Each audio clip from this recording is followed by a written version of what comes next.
Hello friends, let's start without delay. Today's topic, sperm's journey in the body. ఈ రోజు అంశం, శరీరంలో sperm ప్రయాణం. ఆలస్యం చేయకుండా ప్రారంభిద్దాం. శుక్రకణం అన్నది పురుషులలో ఏర్పడే అణువులాంటి కణం. ఇది వంధ్యత్వాన్ని నివారించేందుకు అవసరం. అలాగే అండకణం అనేది స్త్రీలలో ఓవరిలో తయారవుతుంది. ఈ రెండు కలిసే సమయంలో ఫర్టిలైజేషన్ జరుగుతుంది. దీంతో కొత్త జీవం ఏర్పడుతుంది. స్పర్మ్ అంటే పురుషులలో ఏర్పడే రీప్రొడక్టివ్ సెల్. ఎగ్ అంటే స్త్రీల ఓవరిలో తయారయ్యే అండకణం. ఫర్టిలైజేషన్ అంటే స్పర్మ్ అండ్ ఎగ్ కలిసే ప్రక్రియ.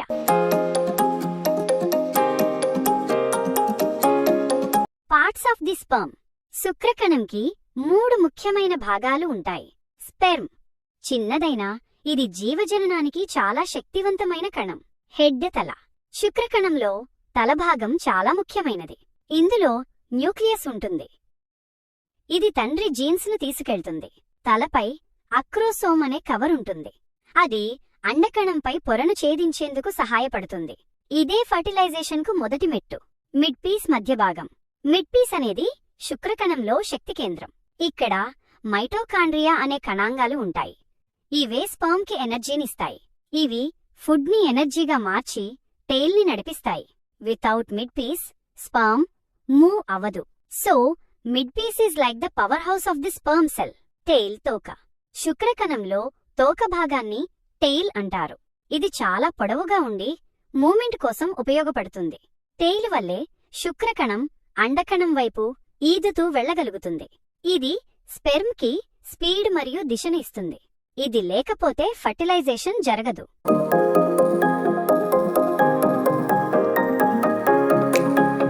Male reproductive system.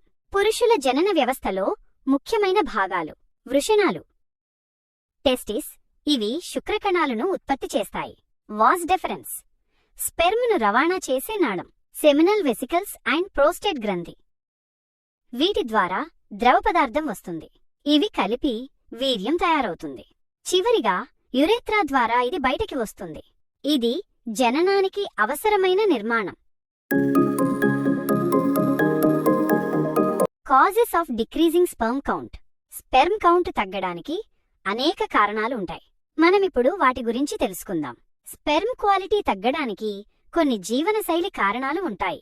మొదటిగా ధూమపానం మరియు మద్యపానం స్పెర్మ్ను బలహీనపరుస్తాయి. తరువాత మాదక ద్రవ్యాలు కూడా గంభీర ప్రభావం చూపుతాయి. పోషకాహార లోపం కలిగిన ఆహారం, దీర్ఘకాలిక ఒత్తిడి, నిద్రలేమి మరియు స్టెరాయిడ్స్తో కూడిన అధిక వ్యాయామం కూడా స్పెర్మ్ హెల్త్ ను దెబ్బతీస్తాయి. వీటిని నివారించడం సంతానానికి అనుకూలంగా ఉంటుంది.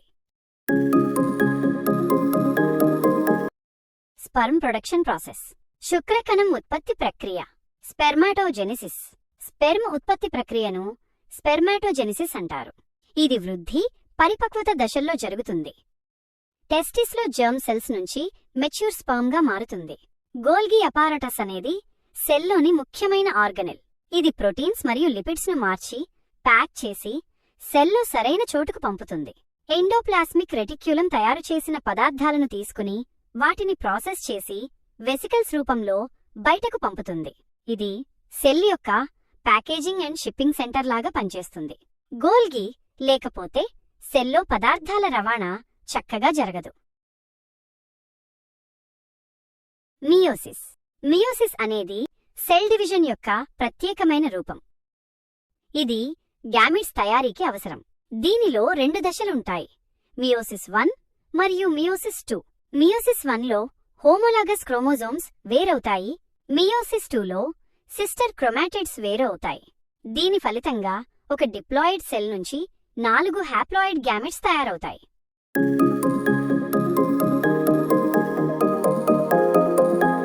స్పెర్మాటోజెనిసిస్. స్పెర్మాటోజెనిసిస్ అనేది స్పెర్మ్ ఏర్పడే ప్రక్రియ. ఇది టెస్టిస్లోని సెమినిఫెరస్ ట్యూబ్యూల్స్ లో ప్రారంభమవుతుంది. ప్రథమంగా స్పెర్మాటోగోనియా డివైడ్ అయి ప్రైమరీ స్పెర్మాటోసైట్లుగా మారతాయి. తరువాత మియోసిస్ 1 ద్వారా 2 సెకండరీ స్పెర్మాటోసైట్స్, తరువాత మియోసిస్ 2 ద్వారా 4 స్పెర్మాటిడ్స్ ఏర్పడతాయి. ఇవి చివరికి పరిపక్వమైన స్పెర్మాటోజోగా మారతాయి. స్పెర్మ్ యొక్క ఆయుష్కాలం. Life span of sperm. Sperm పుట్టే ప్రదేశాన్ని బట్టి వాటి జీవితం మారుతుంది. మగవారి శరీరంలో స్పెర్మ్ కొన్ని వారాల పాటు జీవించగలవు. బయట వాతావరణంలో, గాలి, పొడి వాతావరణంలో కేవలం కొన్ని నిమిషాలే బతుకుతాయి.